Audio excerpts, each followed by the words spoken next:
এখন আমি এই মাছের তেলটা দিয়ে দেবো এর মধ্যে।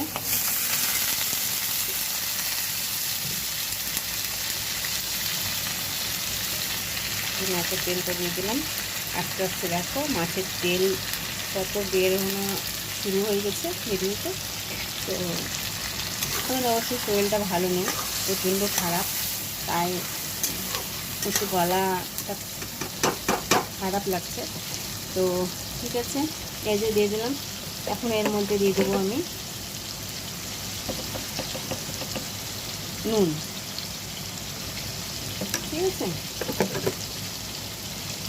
নুন দেওয়া হয়ে গেল।